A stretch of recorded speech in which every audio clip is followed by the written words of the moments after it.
السلام عليكم البنات. اليوم ان شاء الله غادي نوجد معكم بطبوط معمر بالحشوه مالحه، كيجي زوين بزاف.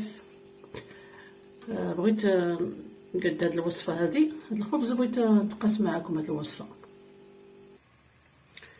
في المقله غادي ندير الزيت العاديه، نديرها بالزيت شويه باش تجينا البصله تجينا مشحره وما تجيناش بحال الا طيبه في المرقه. الا قليله الزيت ما كتجيناش البصله بنينه. كنخليها تسخن شويه، نزيد عليها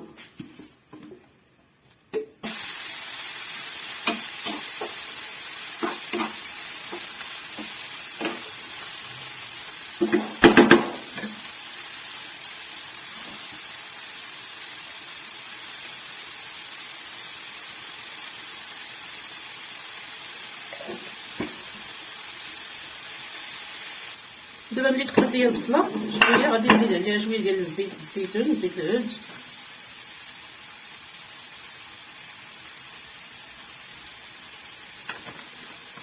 شويه نخلط كلشي،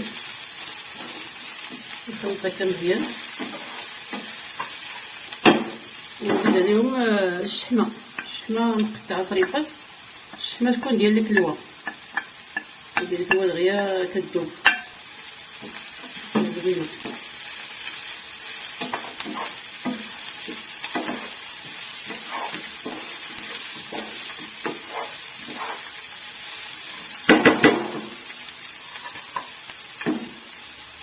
نزيد عليهم الفلفله،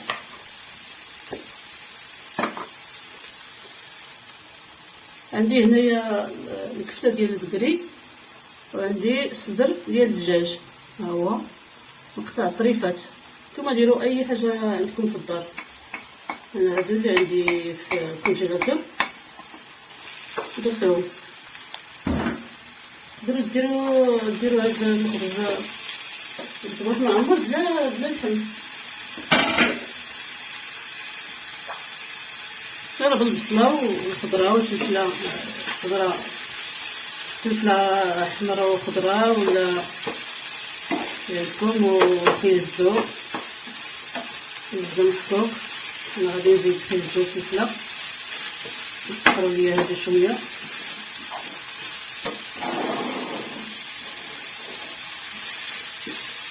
نحرك مزيان وانا كنحرك هكا كنحل الكفته. تقدروا ديروا الكفته ديال الدجاج، الكفته ديال الدجاج،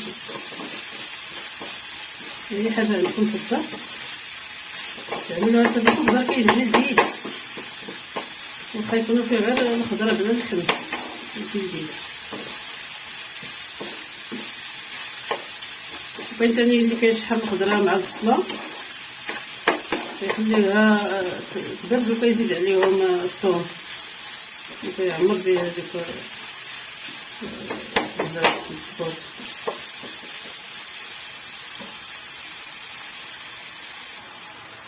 في العطريه عندي الحرقوم غير شويه، ما نكثرش نحرقهم، التحميره، سكنجبير حتى هو غير شويه، البزار، الكمون والملح على حسب الكميه اللي عندنا ديال الحشوه.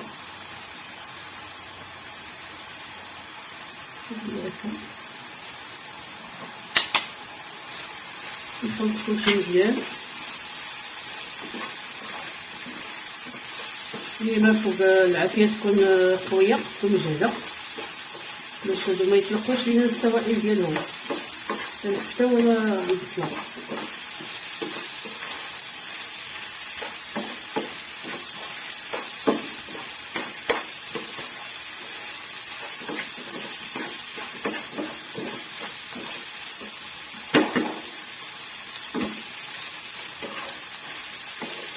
ملي خلطت كلشي غادي نزيد عليهم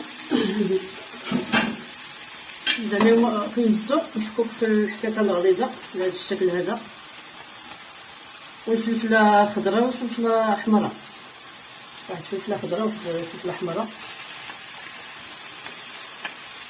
نزيدهم ونخلي كلشي يتشحر يتقلى مزيان. تهبط لينا هاد الخضره.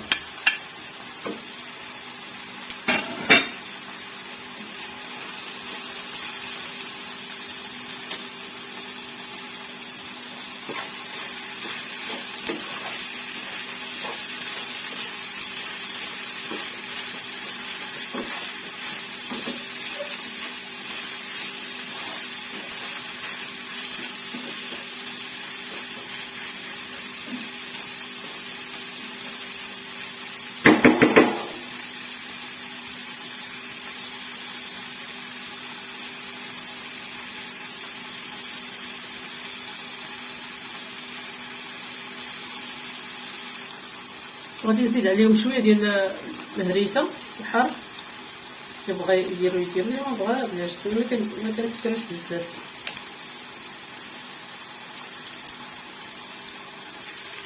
ودابا غادي نزيد عليهم من بعد ما تشحروا هما صافي تشحروا مزيان، غادي نزيد عليهم قزبر ومعلوز مفرومين وغنطفي عليهم.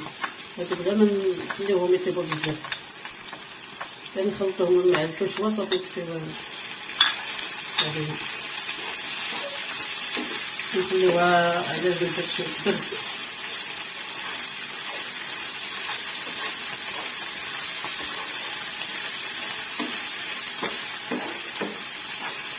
دابا خلطت الربيع مع الحشوه ونطفي عليها نخليها تبرد. دابا ندوزو للبطبوط ان شاء الله. دابا ندوزو للبطبوط ان شاء الله البنات. عندي هنايا البطبوط عجنتو عجينه عاديه. انا عندي هنا الدقيق ديال الفرينه، مره كندير بالفورس والفينو. دابا عندي الدقيق ديال الفرينه صافي درت عجنت غير الفرينه بوحدها، الفرينه والخميره المعجونه والملحه والماء دافي. صافي هادشي اللي كاين في هاد العجينه هادي. نقول بسم الله، نسرح العجينه بهذا الشكل هذا، نسرح العجينه وندير فيها الحشوه.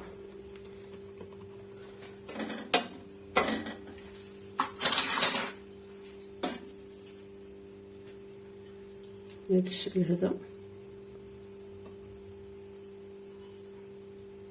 ديما نفرطش، بقات مجموعه نفرطتها هكا شويه.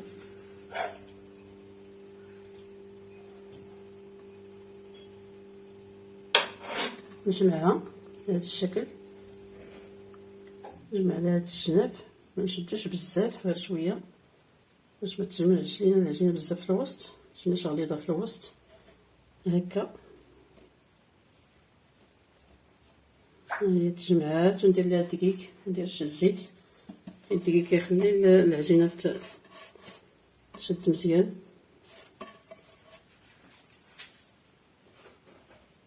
درت معكم وحده اخرى.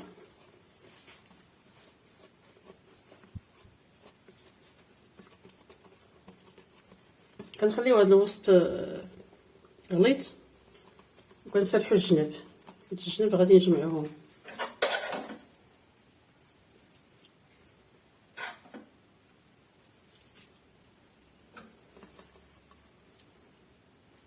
هكا نجمعو الجناب الفوق.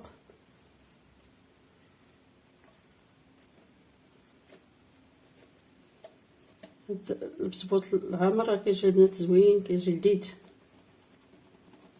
غنرشها بشويه ديال الدقيق باش لا تلصق معنا مزيان. ها هي، وغادي نخليها ترتاح، وغادي نسبق الا كنطيب غادي نطيب اللي عمرتها في الاول.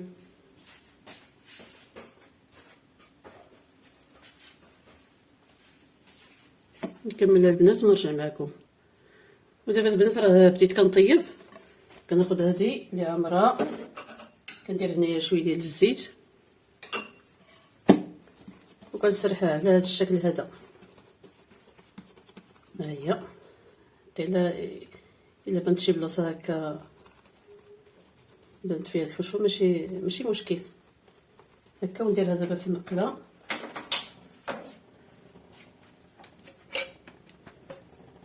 المقله كنرشها بالزيت، كتسخن المقله وكنرشها بالزيت وكندير فيها مظبوطه. دابا نطيب هادي ونوريكم واحده اخرى نبينها لكم في المقله ملي كطيب. هادي كطيب وهادي غادي نسرحها.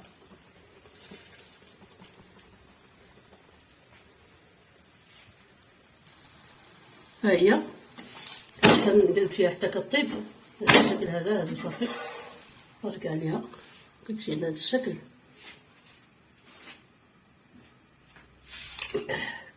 غادي نعاود نرش الزيت في المقله وندير فيها البسبوطه هكا كطيب.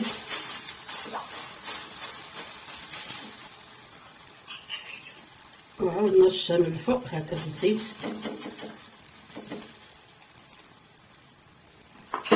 مكنشد تفرزها شويه كنقلبها مكنخليهاش تنفر هكا باش ما تجيناش الخبزه غليظه بزاف والحشوه ما كتبانش فيها.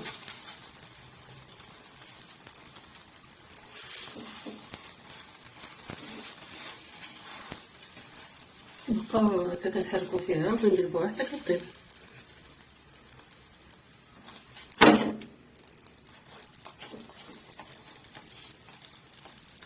بهذا الشكل هذا.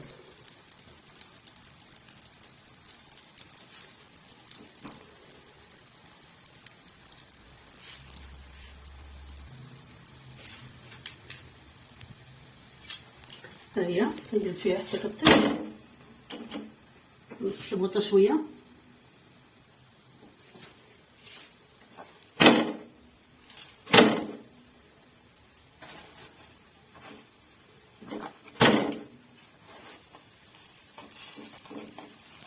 كندير الجناب الا ما تحمروش ندير هكا نضغط عليهم شويه باش صافي. ها هي طابت صافي كملت. ها هي كتجي على هذا الشكل هذا كيجي رطب وعامر الحشوه كيجي لذيذ.